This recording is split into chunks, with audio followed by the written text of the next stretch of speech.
Hello guys, welcome. कैसे हैं बच्चे? बात करें यार कि लास्ट क्लास में हमने आपको लिक्विडेशन ऑफ कंपनी में प्रैक्टिकल प्रॉब्लम 9 नंबर तक बताए थे। बोले थे यार 9 तक बनाइए, आप जिस भी राइटर के बुक को फॉलो कर रहे हैं आपके उस बुक से बना सकते हो। ठीक है, आज की क्लास में 10 और 11 प्रैक्टिकल बताऊंगा। और यार एग्जाम के लिए ना बच्चे बहुत ज्यादा खास है। अगर आप चाह रहे हो कि हमारे एग्जाम का पैटर्न क्या है, सर जो बता रहे उस लेवल का क्वेश्चन आ रहा है, क्वेश्चन बैंक ले लीजिए, उससे बनाइए। ठीक है, और हमारे टेलीग्राम पे फॉलो कर लीजिए, वहां से भी आपको एग्जाम बेस्ड नोट्स मिल जाएगा। ठीक है, तो इंपॉर्टेंट है। चलते आज के टॉपिक की तरफ, जिसमें मैं आपको एसएम शुक्ला सर के बुक से प्रैक्टिकल प्रॉब्लम नंबर 10 और 11 बताने वाला हूं। ठीक है, 10 और 11। चलते हैं प्रैक्टिकल प्रॉब्लम 10 की तरफ। हाँ बच्चे, यह देखिए आपके स्क्रीन पे प्रैक्टिकल प्रॉब्लम नंबर 10 है यार। कह रहा है कि प्रॉब्लम नंबर 10 में आपका बोल रहा है कि 31 मार्च 2014 में सीएम प्रोडक्ट लिमिटेड, कह रहा था आपका कि सीएम प्रोडक्ट लिमिटेड कोई कंपनी है और वॉलेंट्री लिक्विडेट कर रही है, और उसका asset and liabilities according to their books as follow. Books में उसका ऐसा दिया हुआ था। देखिए, क्रेडिटर दिया हुआ इनकम टैक्स है, रेट है, रेट टैक्स होता है, क्रेडिटर है। उसके बाद आपका 20,000 5% डिवेंचर है, इंटरेस्ट पेबल हाफ ईयरली दिया हुआ है 1 जनवरी से लेके 1 जुलाई तक। ठीक है, इंफॉर्मेशन जो दिया है वो बता रहे बच्चे। इन्वेंट्री आपका दिया हुआ है, ट्रेड रिसीवेबल दिया हुआ, कैश एंड बैंक दिया हुआ। ठीक है, हमारा काम यह था कि हम बताए थे कि सबसे पहले liquidator financial statement account open कर लीजिएगा। यह देखिए आपके स्क्रीन पे हमने लिक्विडेटर फाइनेंशियल स्टेटमेंट अकाउंट को ओपन कर लिया। ठीक है, क्वेश्चन में जैसे जैसे इंफॉर्मेशन दिया हुआ है वैसे वैसे पुट करते चलेंगे। ठीक है, सबसे पहला है बच्चे यहाँ पे आपका कि कैश, हमारे पास में जो भी पैसा आ रहा है सब रिसिप्ट साइड में लिखेंगे। तो सबसे पहले तो यार कैश हमारा कुछ नहीं यार, कैश यहाँ पे अपने हाथ में कैश है, वह कैश है जिसको हम पेड कर सकते हैं, तो वह हम लिखेंगे यहाँ पे। तो यहाँ पे सबसे पहले आपका हम कैश लिख देते हैं, क्योंकि कैश रिसिप्ट साइड में ऑलरेडी है। और कैश है बच्चे यहाँ पे आपका 9,400 का, यह रियलाइज्ड वैल्यू ही बोलिए या फिर आपका बुक वैल्यू, दोनों में तो कैश का वैल्यू उतना ही कह रहा था। इन्वेंट्रीज रियलाइज्ड 18,000, यहां देखिए कह रहा था कि इन्वेंट्री का वैल्यू रियलाइज किया है 18,000, हम लिखेंगे कि एसेट जो रियलाइज किया है, तो इन्वेंट्रीज 18,000, 18,000 रियलाइज्ड वैल्यू है। उसके बाद कह रहा था बुक डेप्ट, बुक डेप्ट का मतलब होता है बच्चे डेटर, बुक डेप्ट trade receivable that is debtor. ठीक है, तो यहां पे लिख देंगे कि बुक डेप्ट हमारा रियलाइज किया है आपका 30,000 का, 30,000 का। क्लियर, इन्वेंट्री का वैल्यू दिया हुआ था यार, बुक वैल्यू 20,500 था, हम लिख सकते हैं यहाँ पे 20,500। बुक डेप्ट को हम लोग डेटर बोलते हैं, तो यहाँ पे आपका बुक डेप्ट मतलब ट्रेड रिसीवेबल भी उसको, तो 32,000 था, यहाँ लिख देते हैं उसका वैल्यू। देख रहे हैं बुक वैल्यू में कैसे लिख रहे हैं। अब कह रहा था द लिक्विडेशन कॉस्ट बियर 1,200, हम यहां पे लिखेंगे लिक्विडेशन कॉस्ट 1,200। ठीक है, अब उसके बाद था आपका and the liquidator remuneration was agreed, liquidator remuneration was agreed to upon 1/2% of the amount realised plus sum of 1,000, मतलब 1,000 भी मिल रहा है, साथ साथ जो अमाउंट रियलाइज्ड किया है उसका भी मिल रहा है आपका 2.5%। ठीक है, 2.5% मिल रहा है, तो यहां पे लिखेंगे लिक्विडेटर रेमुनरेशन। पहले तो बोला कि 1,000 सम फिक्स मिल ही रहा है, 1,000 तो मिलेगा मिलेगा, साथ साथ 2/1/2 मतलब 2.5% मिल रहा है एसेट रियलाइज का। तो हम लोग सबसे पहले निकालते कि एसेट रियलाइज हमारा है कितना, 2/1/2 क्या बोल रहा था यहाँ पे, ऑफ अमाउंट रियलाइज्ड, अच्छा अमाउंट रियलाइज, जितना अमाउंट रियलाइज किया, तो हमारा देखिए कैश तो ऑलरेडी हमारे पास था, कहीं कॉल भी किया है शेयर होल्डर से। यहाँ देखिए लास्ट में आपका दिया हुआ पूरा क्वेश्चन को एकदम ध्यान से पढ़ना है बच्चे, गलत कहीं भी हो जाएगा, गलती हो जाएगा, ठीक है। कह रहा था कि 1005% cumulative preference share of 10 each fully paid, पूरा पेड किया तो पैसा नहीं मांगेंगे। जो शेयर होल्डर अनपेड रहेगा, जितना अमाउंट उसका अनपेड रहेगा, जैसे 10 रुपया पर शेयर है लेकिन 8 पेड अभी था तो 2 रुपया मांगेंगे उससे। तो यहाँ पे आपका जो शेयर होल्डर का अमाउंट अनपेड रहेगा हम उसे मांगेंगे, पैसा कॉल करेंगे। Having preference share as to capital and dividend was 2 year arrear, यहाँ पे आगे उसका 2006%। Non cumulative preference share 10 is fully paid, यह भी है। जो फुल्ली पेड यार उसको इग्नोर करके चलेंगे, ठीक है। अभी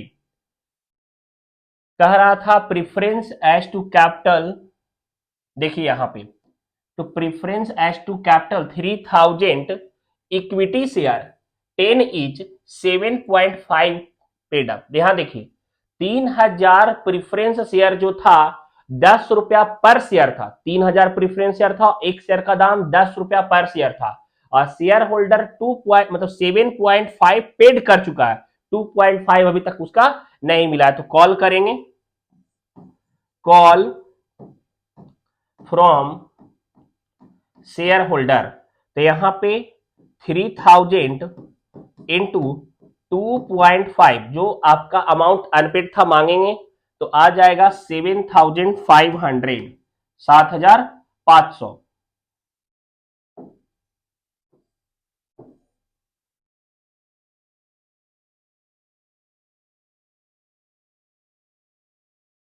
$64,900 टोटल अमाउंट कैश को जोड़ करके। और यहां पे देखिए बच्चे, यहां पे 2.5% बोला था, तो जो अमाउंट रियलाइज किया है थोड़ा समझिएगा, यहां यह अमाउंट, यह अमाउंट और यह अमाउंट, यह रियलाइज किया गया। कैश तो ऑलरेडी रियलाइज था आपका, कैश यार रियलाइज करने का जरूरत नहीं, ऐसा बोलेंगे कि कैश ले लो वापस कैश दे दो, तो रियलाइज तो ऑलरेडी है। तो एक्चुअल में जो हमारा रियलाइज्ड अमाउंट है वो 18,000, 30,000 और 7,500, 18,000, 30,000 और 7,500, सबको सम करेंगे तो 55,500 आ जाएगा। तो यहाँ पे 55,500, इसी पे ना 2.5% रेमुनरेशन बोला था, तो आ जाएगा आपका यहाँ पे कैलकुलेट करके 1387.5, ठीक है। यहां तक किसी को कोई दिक्कत नहीं हुआ, समझ में आ रहा है। कैश लिख दिए, इन्वेंट्री का बुक वैल्यू रियलाइज वैल्यू लिखे, बुक डेप्ट का बुक वैल्यू रियलाइज वैल्यू लिखे, जो शेयर होल्डर के पास पैसा बाकी था उस शेयर होल्डर से पैसा मांग लिए, पैसा हमारा टोटल यहां तक आया 64,900। क्लियर। सबसे पहला पैसा हम लिक्विडेशन वाले को पेड करते हैं, तो यहाँ पे लिक्विडेशन कॉस्ट पेड की 1200 रुपया, 1200, फिर लिक्विडेटेड रेमुनरेशन बोल रहा था कि 1000 फिक्स है और प्लस 2.5%, 55,500 पे निकाले तो 1387.5 आ गया, ठीक है। यहां तक कंप्लीट है। अब लिक्विडेटर को पेड करने के बाद, लिक्विडेटर को पेड करने के बाद हम डिवेंचर को पेड करते हैं। हम किसको पेड करते हैं? डिवेंचर होल्डर को। यहां लिखेंगे डिवेंचर, और आपके क्वेश्चन में देखिए डिवेंचर कहां दिया हुआ, ऊपर में दिया हुआ था ना बच्चे, यहां पे देखिए क्या कह रहा है, 20,000 5% डिवेंचर, इंटरेस्ट भी उसका था 20,000 डिवेंचर का वैल्यू लिख दिए, ठीक है। अब उसके बाद आपका बोल रहा था कि 5% इंटरेस्ट ऑन डिवेंचर है और हाफ ईयरली है या, और 1 जनवरी से लेके 1 जुलाई तक निकालते हैं, कैलकुलेट करते हैं इंटरेस्ट ऑन डिवेंचर। तो 20,000 का 5% निकाल लीजिए। देखिए हम यहाँ पे लिखते हैं इंटरेस्ट ऑन डिवेंचर, तो 20,000 का 5% और इंटू 3/12, 3/12 कैसे लिख दिए सर? ये 1 जनवरी था आपका, तो जनवरी, फरवरी और मार्च 3 मंथ का यहाँ पे हो जाएगा, तो 250 आपका यहाँ पे इंटरेस्ट ऑन डिवेंचर हो गया। देखिए यार यहाँ पे बात करें बच्चे, हाफ ईयरली था आपका, तो 1 जनवरी, तो जनवरी फरवरी मार्च, मार्च तक ही हम लोग काउंट करेंगे, ठीक है। अब उसके बाद आपका हम लोग का डिवेंचर को पेड करने के बाद हम लोग प्रिफरेंशियल क्रेडिटर को पेड करते हैं। हम लोग किसको पेमेंट करते हैं? प्रिफरेंशियल क्रेडिटर को। प्रिफरेंशियल क्रेडिटर को पैसा पेड करते, एकदम सीक्वेंस वाइज चलना है, हल्का सा भी गड़बड़ होगा तो गलत हो जाएगा, ठीक है, ध्यान रखना। तो प्रिफरेंशियल क्रेडिटर आपका है कहां, देखिएगा इधर। बात करते हैं इनकम टैक्स, कोई भी टैक्स रेट अगर यह जो होता है वो आपका प्रिफरेंशियल होता है, तो 1200, 1200 एंड 450, 450 दोनों आपका प्रिफरेंशियल हो जाएगा। तो हम लोग यहां लिखेंगे प्रिफरेंशियल क्रेडिटर में एक जगह ही लिख देते हैं 1200, 1200 और 450, 450, तो 1650 आपका प्रिफरेंशियल क्रेडिटर हो गया, ठीक है। प्रिफरेंशियल क्रेडिटर को पेड करने के बाद हम लोग अनसिक्योर क्रेडिटर को पेड करते हैं। थोड़ा सा कॉलम बड़ा करना पड़ेगा बच्चे। अनसिक्योर को पेड करेंगे। अनसिक्योर्ड क्रेडिटर हमारा दिया हुआ था ऊपर में 7850 का, वह पेमेंट कर दिए। और अनसिक्योर क्रेडिटर को पेड करने के बाद हम लोग पैसा पेड करेंगे प्रिफरेंस शेयर होल्डर। चेक करते चलिएगा अपना बैलेंस कि आपके हाथ में कितना बैलेंस बचा हुआ है। जैसे यहां देखिए, समझिएगा, आपके पास 64,900 टोटल था। हम यहां वर्किंग नोट कर रहे हैं रिमेनिंग बैलेंस का, देखिएगा रिमेन बैलेंस कितना बच रहा है, देखिए समझिएगा। रिमेन बैलेंस में टोटल आपके पास 64,900 आया।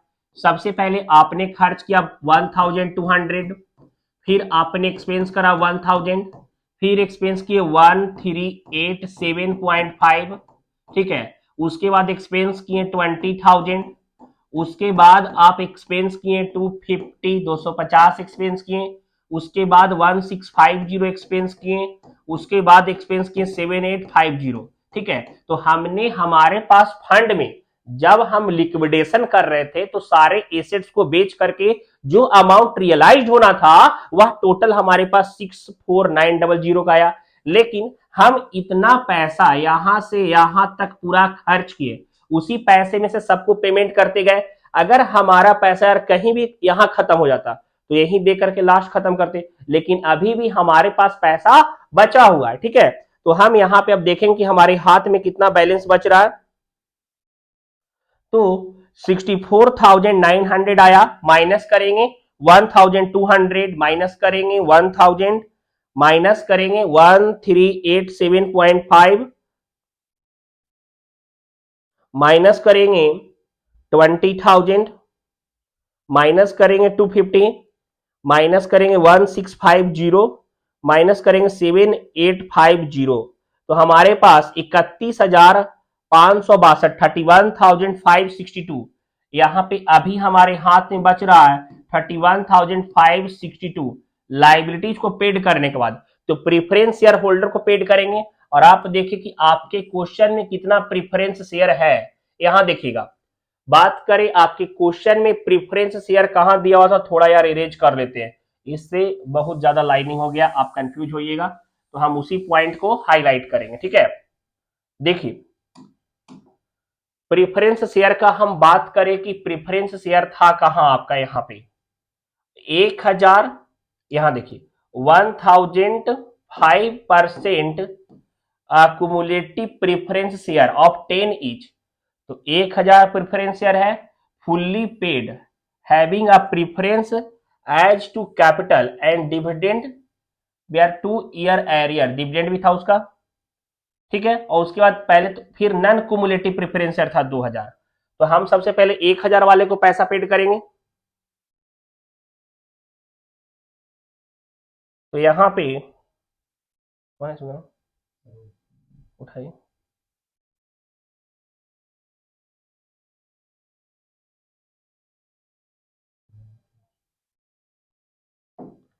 तो 1,000 प्रीफरेंस शेयर था, ठीक है, और एक का दाम आपका था 10, तो टोटल प्रीफरेंस शेयर 10,000 का था।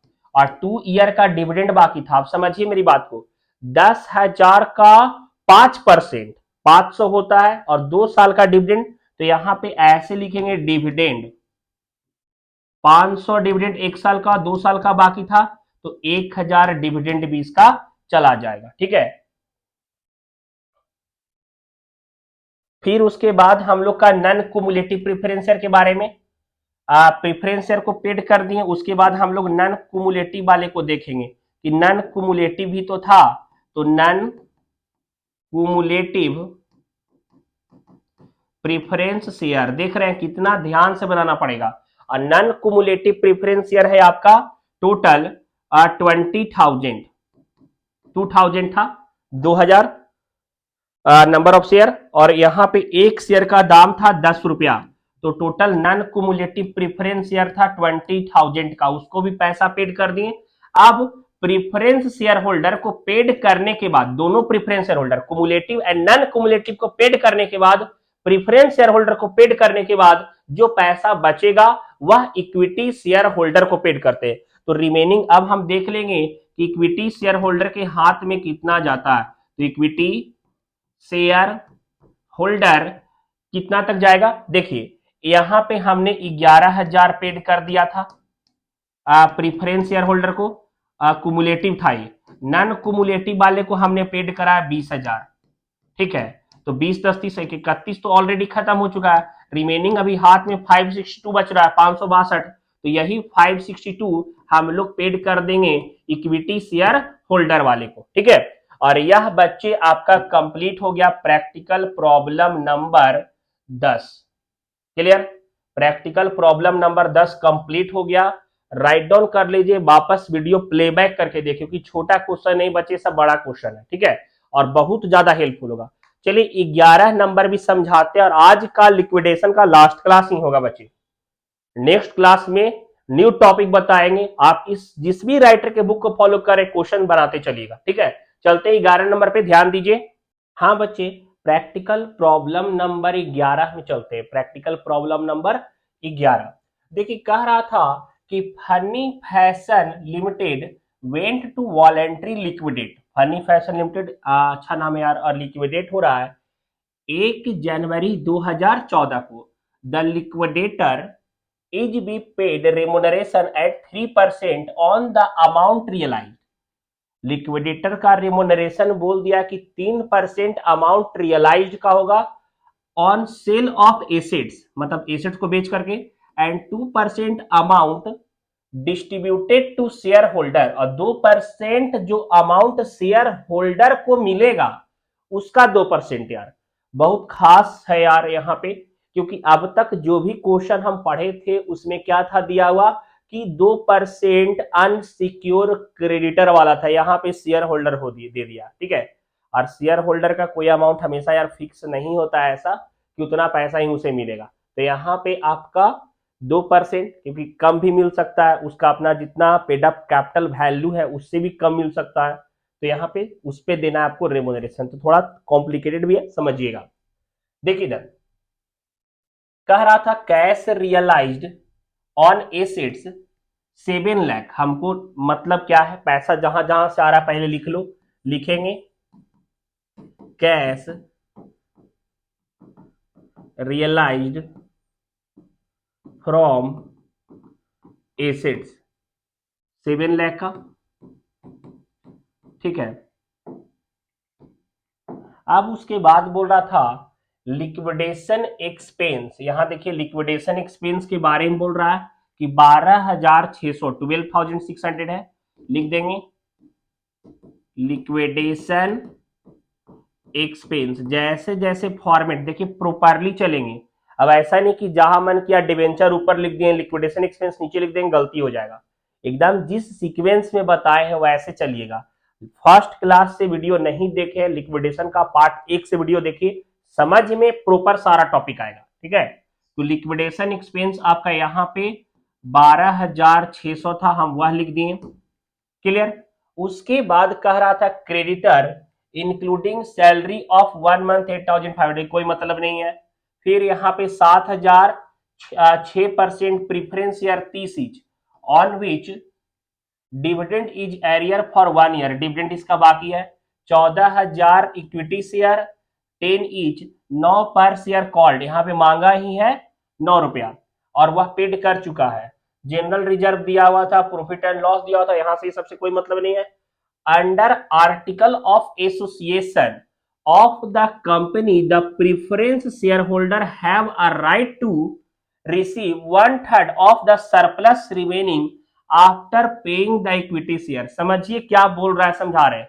कह रहा है ना यार कि अगर हमारे पास लिक्विडेशन करने में जितना पैसा रियलाइज्ड हुआ है, हमारे लिक्विडेशन करने में जो पैसा रियलाइज्ड हुआ है और आखिरी में सबसे आखिरी पेमेंट किसको करते, सर इक्विटी शेयर होल्डर को। तो इक्विटी शेयर होल्डर को पैसा देने के बाद अगर उनका कैपिटल वैल्यू जो है ओरिजिनल में, जैसे सपोज उनका कैपिटल वैल्यू जो था पेड अप वैल्यू, वो पेड करने के बाद भी अगर पैसा बचता है तो प्रेफरेंस शेयर होल्डर को राइट है लेने का यहां पे 1/3 सरप्लस, मतलब जितना पैसा बचा हुआ रहेगा उसका 1/3 वह और ले सकते हैं। क्लियर, चलिए ध्यान दीजिए। क्या अब बोल रहा था बच्चे की 3% amount realise on sale of asset, तो 3% रिमोनरेशन देंगे सेल ऑफ एसेट का, सेल ऑन एसेट्स इस पे मांगा था और एसेट्स को बेच करके 7 लाख रुपीज आया है, तो 7 लाख का 3% 21,000 यह भी लिक्विडेटर का रिमोनरेशन हो जाएगा। और बोल रहा था कि 2% amount distributed to share holder ना, तो 2% लिख करके हम ब्लैंक जगह छोड़ देंगे। इसलिए ब्लैंक जगह छोड़ देंगे क्योंकि अभी हमको पता नहीं है कि इक्विटी शेयर होल्डर को कितना पैसा मिलेगा। ठीक है, इस कारण से 2% का जगह हम ब्लैंक छोड़ दिए, अभी नहीं लिखे उसमें। अब आगे चलते हैं, ध्यान दीजिए।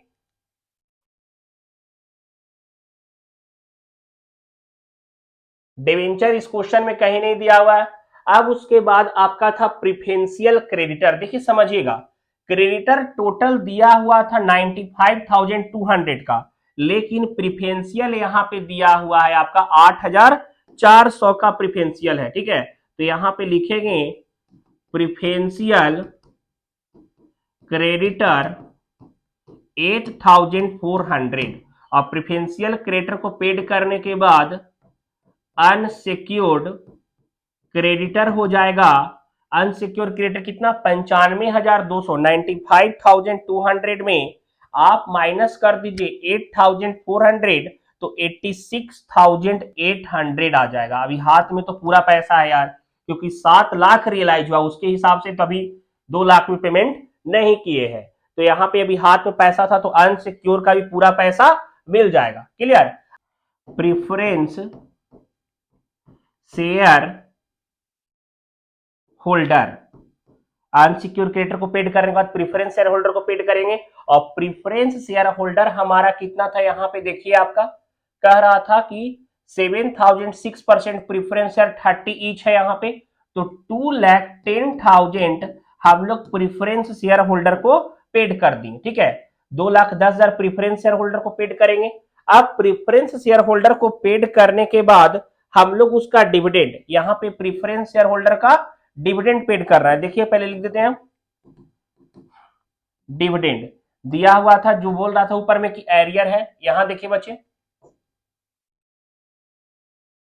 कह रहा था 7%, 6%, 7,006% preference share 30 each on which dividend in arrear for 1 year, तो यहां पे आपका 2,10,000, 2,10,000 का 6% निकालना पड़ेगा, 12,600 आ जाएगा, 12,600 जो डिविडेंड एरियर था। ठीक है, तो हम यहां पे डिविडेंड लिख देंगे, तो 2,10,000 का 6%, एक साल का ही अगर 2 साल से रहता तो 2 साल से मल्टीपल करते तो 12,600 डिविडेंड आ जाएगा। ठीक है, अब उसके बाद हम लोग इक्विटी शेयर होल्डर को पेड करेंगे, तो इक्विटी शेयर होल्डर को पेड करेंगे पैसा। देखिए इधर इक्विटी शेयर होल्डर है और 9 रुपया पेड अप किया गया था, कॉल भी किया था कंपनी 9 रुपया ही और पेड भी किया गया था 9 रुपया, तो यहाँ पे 9 से मल्टीपल होगा, तो 14,000 इंटू 9, 14,000 इंटू 9, 1,26,000 आ जाएगा, 1,26,000 26,000 आ जाएगा। ठीक है, अब देखिए कि आपका फिर अब यार हम क्या किए, यहाँ पे टोटल अमाउंट 7 लाख रियलाइज हुआ था, लिक्विडेटर का रिमोनरेशन दे दिए, रिमोनरेशन एक्सपेंस कर दिए, प्रिफरेंशियल क्रेडिटर को पेड कर दिए, अनसिक्योर क्रेडिटर को पेड कर दिए, प्रिफरेंशियल शेयर होल्डर को पैसा दे दिए, उसका एरियर जो डिविडेंड था वह दे दिए, उसके बाद इक्विटी शेयर होल्डर का जो पैसा था वह पेड कर दिए। तो यार सबका पेमेंट हो चुका है, फिर भी देखिए कि हमारे पास जो फंड आया मतलब मिला, जो हम रियलाइज किए वो ज्यादा है। हम रिमेनिंग बैलेंस देख लेते हैं कि कितना बचा हुआ है। तो यहाँ पे आपका टोटल अमाउंट जो रियलाइज हुआ था, देखिए रिमेनिंग बैलेंस निकाल रहे वर्किंग नोट 7 लाख था। ठीक है, 7 लाख में पहले 12,600 हम माइनस करेंगे, फिर 21,000 माइनस करेंगे, फिर 8,400 माइनस करेंगे, फिर 86,800 माइनस करेंगे, फिर 2,10,000 माइनस करेंगे, फिर उसके बाद 12,600 माइनस करेंगे, फिर 1,26,000 माइनस करेंगे। क्योंकि यार 7 लाख में से इतना पैसा हम पेड कर चुके हैं, इतना पैसा खर्च कर चुके हैं। ठीक है, तो माइनस करने के बाद हम देखते हैं कि बैलेंस हमारा कितना आ रहा है। तो 7 lakh minus 12,600 minus 21,000 minus 8,400 minus 86,800 minus 2,10,000 minus 2,600 यह बच रहा है हमारे पास में। ठीक है, तो यार यहाँ पे देखिए हमारे पास यह अमाउंट बच रहा है, 2,22,600 भी बच रहा है। ठीक है, तो यहाँ पे 2% कमीशन रिमुनरेशन बोला था कि इक्विटी मतलब शेयर होल्डर को जो पेड कर रहे हैं, तो इसका भी वर्किंग नोट निकाल लेते हैं। देखिए इधर लिख रहे हैं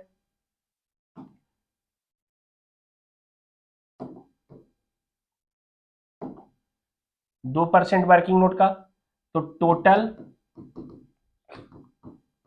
पेमेंट ऑफ शेयर होल्डर, समझिएगा सबसे पहले अमाउंट कितना मिला, 2,10,000 प्लस 1,26,000 प्लस 12,600 और प्लस 2,22,600 ये अमाउंट बचा हुआ है। इसका 200/102, क्योंकि यार जब भी शेयर होल्डर को रहेगा ना बच्चे, तो आप रेट बाई 100 प्लस रेट का ही यूज कीजिएगा, क्योंकि यार उसका अमाउंट ऐसा थोड़ी कि मतलब और भी तो मिल सकता था ना, तो इस कारण से हम लोग 2/102।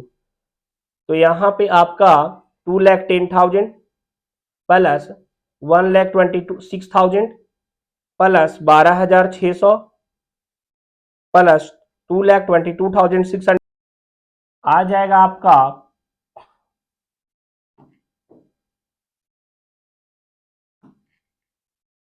11,200। वर्किंग नोट अच्छे से एकदम, टोटल शेयर होल्डर को कितना पैसा पेड कर रहा है उस पर 2% निकालना है।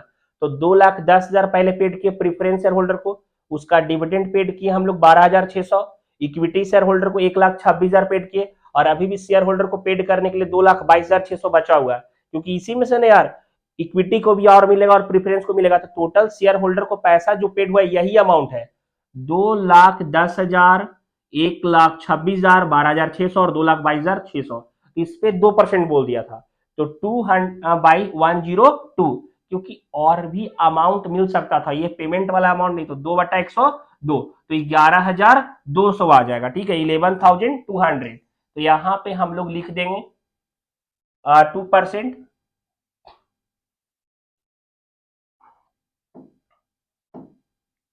11,200। ठीक है, अब देखिए यहां पे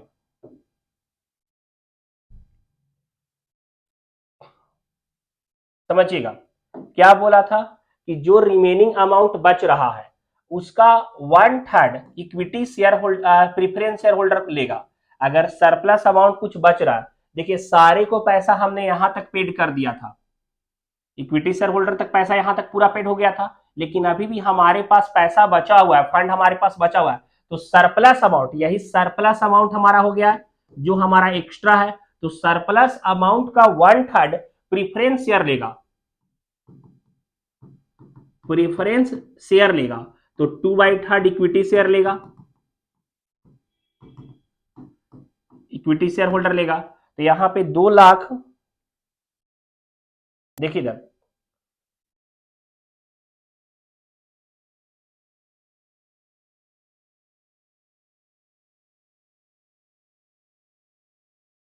2,11,400, इसलिए क्योंकि यार 2,22,600 में अभी तक 11,200 को नहीं माइनस किए थे, तो दो माइनस करने के बाद हम लोग का बच रहा है 2,11,400, और इसका 1/3 70,466, 70,466 466 ये प्रीफरेंस ले लेगा, और 2/3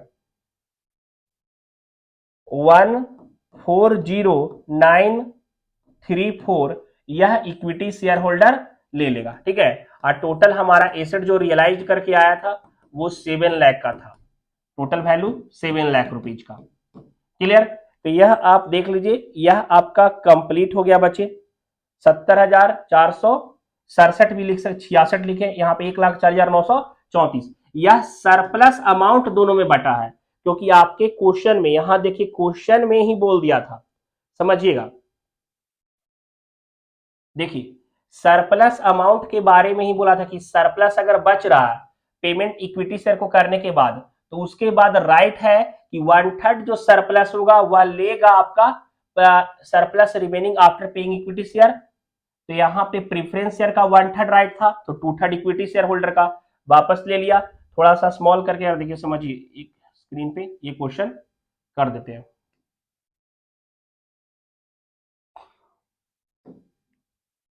क्लियर? यह क्वेश्चन राइट डाउन कर लीजिए, क्योंकि यार यह इंपॉर्टेंट क्वेश्चन है और आपके एग्जाम में इससे ज्यादा बड़ा एडवांस नहीं क्वेश्चन पूछता है। क्वेश्चन बैंक उठाइए और मैक्सिमम क्वेश्चन अपने बुक का, जिस भी राइटर के बुक को प्रिफर कर रहे हैं उसे बना जाइए। ठीक है, नेक्स्ट क्लास में मिलेंगे नए चैप्टर के साथ। आपका नया चैप्टर चालू करने वाले हैं आपका amalgamation of company, amalgamation of company important है। तो मिलेंगे नेक्स्ट क्लास में, बाय, सी यू।